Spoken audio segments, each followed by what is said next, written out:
Hai,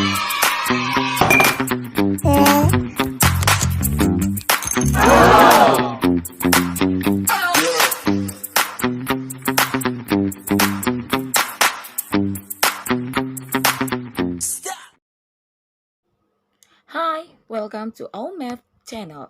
Jadi channel ini kita akan membahas semua tentang matematika. Kalau kamu ada pertanyaan atau misalkan kamu mau request topik untuk di videoin, kamu tinggal komen aja. Jangan lupa nyalakan loncengnya ya. Selamat belajar. Hari ini kita akan belajar tentang nilai maksimum dan nilai minimum daripada suatu fungsi. Sebenarnya kita sudah pernah bahas ini waktu di kelas 11. Ya kan, kalau masih ingat, kita belajar di kelas 11, tapi kita hanya menggunakan turunan pertama, uji turunan pertama. Dan bedanya adalah waktu di kelas 11, kita sudah tahu kalau fungsinya itu pasti nilainya minimum, ataukah fungsinya itu sudah pasti nilainya maksimum. Nah, untuk sekarang, kita akan menentukan apakah fungsi tersebut nilainya maksimum, ataukah fungsi tersebut nilainya minimum. Jadi, kita akan menentukan sendiri nilai maksimum atau minimum daripada fungsi tersebut. Oke? Nah, untuk menentukan apakah fungsi tersebut nilainya maksimum ataukah nilainya minimum, kita akan menggunakan uji turunan kedua. Jadi yang dipakai adalah turunan keduanya. Untuk melakukan uji turunan kedua, perhatikan syarat-syaratnya. Di sini syaratnya ada 3. Oke? Fokus di sini saja ini nih, lihat. Kan uji turunan kedua. Berarti ingat saja, oke. Syarat yang pertama atau kondisi yang pertama adalah kalau uji turunan kedua pada saat turunan pertamanya sama dengan 0, uji turunan keduanya itu besar 0 atau positif, oke, bahasakan saja itu toh, besar 0 atau positif, maka sudah dipastikan fungsinya itu nilainya minimum. Fx-nya yang bernilai minimum. Oke. Nah, kondisi yang kedua adalah kalau uji turunan pertamanya sama dengan 0, kemudian pada saat diuji diuji turunan keduanya ternyata menghasilkan nilai kecil 0 atau negatif, uji turunan keduanya negatif, oke, maka fx-nya itu nilainya maksimum. Maka fx dikatakan bernilai maksimum. Kondisi yang ketiga adalah turunan kedua sama dengan 0, maka uji turunan dikatakan gagal. Di sini artinya adalah fx-nya itu merupakan suatu nilai stasioner. Tapi kita tidak akan bahas, belum kita bahas, nanti kita akan bahas pada meeting-meeting berikutnya, pertemuan berikutnya. Jadi kita bahas hari ini hanya cukup untuk menentukan nilai maksimum dan minimum fungsi. Jadi 3 kondisinya ya. Sekali lagi saya ingatkan 3. Pada saat, jadi ketiga kondisi ini syarat awalnya sama, yaitu turunan pertamanya sama dengan 0, kemudian diturunkan lagi sekali, menghasilkan turunan kedua. Nah, turunan kedua di sini yang kita akan lihat adalah kalau dia positif atau besar 0, maka nilai fx-nya itu minimum. Kalau dia negatif atau kecil 0, uji turunan keduanya, maka fx-nya adalah nilai maksimum. Kalau sama dengan 0, berarti uji turunan keduanya katakan gagal. Oke. Nah, f aksen x sama dengan 0 itu dikatakan adalah pembuat nilai maksimum atau minimum daripada fungsi. Jadi dari f aksen sama dengan 0 ini nantinya, karena disamakan dengan 0, pasti kita akan mendapatkan satu nilai x. Nah, nilai x yang kita dapatkan ini nantinya itulah yang akan kita ujikan ke turunan keduanya. Jadi pada saat kamu substitusi x-nya nanti ke turunan keduanya, disitulah kamu lihat nilainya apakah besar 0, kecil 0, atau sama dengan 0. Kemudian kita akan substitusi x yang diperoleh dari turunan pertama tadi ke dalam fx-nya, itulah nilainya. Jadi sifatnya minimum atau maksimum tergantung uji turunan kedua. Oke, gampang sekali. Gampang sekali tuh. Kita masuk ke contoh supaya lebih paham. Contohnya saya ambil dari buku, karena saya tahu pasti mayoritas malas baca contoh soal. Lebih bagus saya bahas. Oke, Misalkan tentukanlah nilai maksimum dan minimum serta pembuat nilai maksimum minimum daripada fungsi fx 2x pangkat 3 tambah 3x kuadrat kurang 12x ditambah dengan 7. Baik, oke, kita akan mulai dengan menentukan dulu turunan pertama. Turunan pertamanya berarti 6x kuadrat ditambah 6x dikurang 12. Nah, di sini soalnya sempat meminta pembuat nilai maksimum atau minimum. Jadi ini satu paket, pembuat nilai maksimum atau minimum. Artinya turunan pertamanya kita samakan dengan 0. Berarti f aksen x sama dengan 0. So, 6x kuadrat ditambah 6x kurang 12 sama dengan 0. Bagi 6 boleh. Jadi x kuadrat tambah x kurang 2 sama dengan 0. Bisa kita faktorkan. Oke. Faktorkan berarti x tambah 2 kali x kurang 1 sama dengan 0. Maka kita akan mendapatkan dua nilai x, yaitu minus 2 dengan x sama dengan 1. Jadi pembuat nilai maksimum atau minimum daripada fx nanti itu ada dua nilainya, yaitu x sama dengan min 2 dan x sama dengan 1. Nah, sekarang kita cari dulu turunan keduanya. Berarti f double aksen x. F double aksen x diperoleh dengan menurunkan f aksen x-nya. Turunkan ini satu kali, f aksen x-nya. Berarti dapat 12x ditambah dengan 6. Oke, sekarang kita uji daripada nilai x yang sudah didapat tadi. Nah, kita uji f aksen minus 2. Berarti 12 kali minus 2 ditambah 6. Berarti min 24. Min 24 tambah 6 berarti minus 18. Ini nilainya kecil daripada 0. Artinya apa? Pada saat f, tunggu saya ganti warna supaya jelas. Saya ganti ungu. Pada saat x-nya sama dengan minus 2, maka f min 2 itu nilainya sama dengan cukup jelas sebenarnya. Jadi 2 min 2 pangkat 3 tambah 3 kali min 2 pangkat 2 kurang 12 kali min 2 ditambah 7. Ini berarti minus 16 ditambah 12 ditambah 24 ditambah 7 sama dengan minus 4, 27. Nah, ini nilainya adalah kecil 0, berarti maksimum. Berarti fx-nya maksimum untuk x sama dengan minus 2. Karena pada saat diuji di turunan kedua untuk x min 2, nilainya negatif kecil 0. Kalau kecil 0 berarti nilai fx-nya itu nanti maksimum. Jadi f min 2, 27 sifatnya nilai maksimum. Oke. Sekarang kita ke x sama dengan 1. Nanti saya hapus ini. Ini hapus.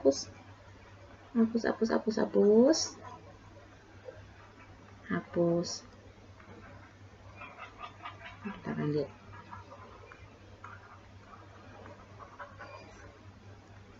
Oke. Sekarang untuk x sama dengan 1, kita lihat bagaimana kondisinya. Berarti 12 kali 1 tambah 6, ternyata dapat 18. 18 itu kan positif atau besar daripada 0. Kalau besar 0 berarti sifat daripada fx-nya nanti nilainya adalah minimum. Kalau mau cari nilainya, berapa nilainya? Yaitu 1, 1. Berarti dapat 2 tambah 3 kurang 12 tambah 7. Ini 10, 12, 0. Habis deh. Berarti 0. Oh, berarti ini dia adalah minimum. Sekali lagi, bukan nilainya yang dilihat masih minimum, sifat daripada fungsinya nanti, nilai fungsinya, yaitu minimum. Sorry, saya belum ganti ini. Ini adalah 1. Oke, sudah selesai. Tentukan nilai maksimum dan minimum. Jadi nilainya maksimum pada saat Tunggu, saya kasih kesimpulan. Berarti fx maksimum untuk x sama dengan minus 2. Nilainya tadi berapa? 27. Kemudian fx itu minimum pada saat nilai fx minimum pada saat x-nya sama dengan 1. Nilai daripada fx-nya itu sama dengan 0. Oke? Cukup jelas ya? Jelas sekali. Gampang sekali juga.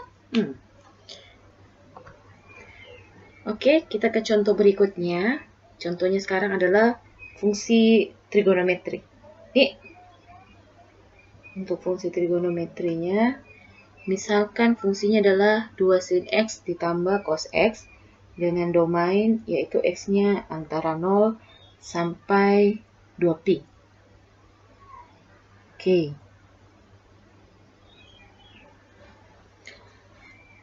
Berarti kita cari dulu turunan pertamanya toh. Berarti f aksen x sama dengan 2 cos x dikurang dengan sin x. Turunan keduanya berarti minus 2 sin x dikurang dengan cos x. Oke. Nah, sekarang kita akan mencari dulu f aksen x sama dengan 0. Kita coba mencari x-nya. Berarti kita dapat 2 cos x dikurang sin x sama dengan 0. Berarti 2 cos x sama dengan sin x. Kalau cos x-nya saya pindahkan ke ruas kanan, berarti 2 sama dengan sin x per cos x. Berarti 2 sama dengan x. Saya kasih pindah deh, nggak mau. Hapus, bentar. Berarti 2 sama dengan tan x ya. Sin per cos itu kan tidak lain adalah tan x. Nah, ingat tan x ini nilainya 2, berarti positif. Positif berarti posisi tan x mungkin ada di kuadran 1 dan kuadran 3. Berarti dia ada di kuadran 1 dan kuadran 3 karena nilainya positif. Jadi ingat itu nah. Kalau untuk x-nya sendiri kayaknya agak susah. Tan x sama dengan 2 berapa ya? Mungkin pakai kalkulator, tapi kita tidak boleh pakai kalkulator. Jadi cukup tahu saja, oh nilai tan x-nya itu berarti x-nya itu nanti ada di kuadran 1 dan kuadran 3. Nah, terus kita mau uji turunan kedua. Uji turunan kedua, kamu lihat fungsi turunan kedua bentuknya masih trigonometri, yaitu sin x dengan cos x-nya ada. Berarti cari dulu sin x berapa, cos x berapa. Pakai saja segitiga siku-siku. Ya kan? Misalkan di sini sudutnya x, tan itu depan per sampingnya. Depan per samping, x-nya di sini berarti depannya di sini, maka di sini 2, di sini 1. 2 per 1 kan 2. Maka sisi miringnya itu akar 5. Berarti sin x sama dengan 2 per akar 5 dan cos x sama dengan 1 per akar 5. Oke. Selanjutnya adalah kita akan menguji turunan keduanya. Berarti kita bisa uji turunan kedua. Turunan kedua. Nah, yang jadi perhatian adalah di sini kita tahu tan x-nya itu berada antara kuadran 1 dan kuadran 2. Maka kita akan lihat kondisi untuk di kuadran 1. Untuk kuadran 1, K1. K1 berarti semua trigonometri positif. Ingat toh, semua sindikat tangan kosong. Kuadran 1, 2, 3, 4. K1 berarti semuanya positif. Berarti uji turunan keduanya langsung. Berarti nilainya tetap. Toh? Berarti f double aksen x sama dengan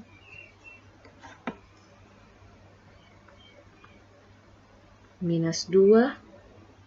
Sin x-nya adalah 2 per akar 5 dikurang dengan cos x-nya yaitu 1 per akar 5. Oke. Berarti ini hasilnya adalah minus 2 kali 2 minus 4. Penyebutnya sama-sama akar 5, berarti pembilangnya langsung dioperasikan. Min 2 kurang 1 berarti minus 5 per akar 5. Minus berarti kecil daripada 0. Artinya apa? Artinya fx-nya nilainya maksimum. Karena uji turunan keduanya menghasilkan negatif atau kecil 0. Oke, untuk nilainya berarti kita tinggal substitusi, berarti fx sama dengan 2 sin x tambah cos x. Ini kan fx-nya toh. Fungsi awalnya 2 sin x tambah cos x berarti 2 kali 2 per akar 5 ditambah 1 per akar 5. Nilainya yaitu 5 per akar 5. Mau dirasionalkan boleh. Kalau kita rasionalkan berarti ini hasilnya akar 5. Nah, berarti fx sama dengan akar 5 itu maksimum. Bisa ya? Bisa, gampang. Nah, kita sudah melihat uji turunan kedua untuk kuadran 1. Sekarang kita akan uji turunan untuk kuadran ke-3. Oke, untuk kuadran 3 lagi. Hapus.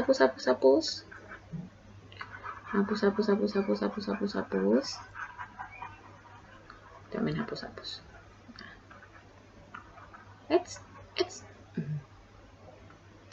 Nah, untuk di kuadran ketiga, ingat kuadran ketiga yang positif hanyalah tangen, berarti selain daripada tangen, maka dia negatif. Berarti sin dan cos itu akan negatif.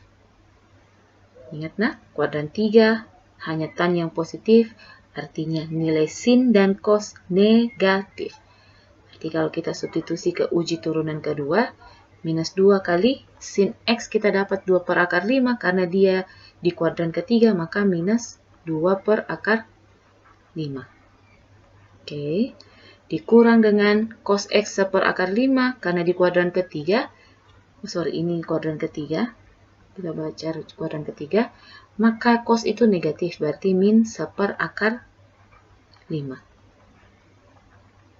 Oke, min kali min berarti positif 4 per akar 5. Min kali min positif 1 berarti 4 tambah 1, 5. 5 per akar 5. Ini nilainya besar daripada 0. Berarti fx-nya nilainya minimum. Oke.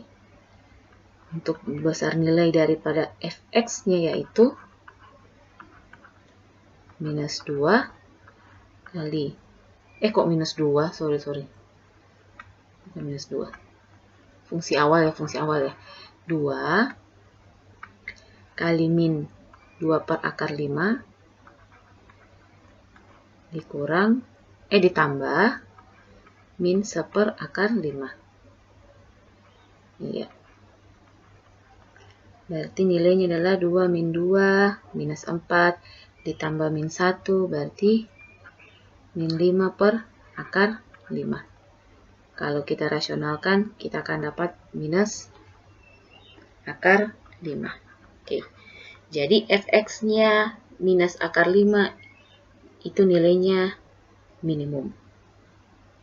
Oke. Jadi kesimpulannya adalah pada saat fx akan maksimum, pada saat dia berada di kuadran 3 dan akan bernilai maksimum pada saat dia di kuadran 1. Jadi fx sama dengan akar 5 itu maksimum dan fx sama dengan minus akar 5 itu adalah minimum. Oke. Jangan lupa subscribe, like, and share, aktifkan loncengnya ya.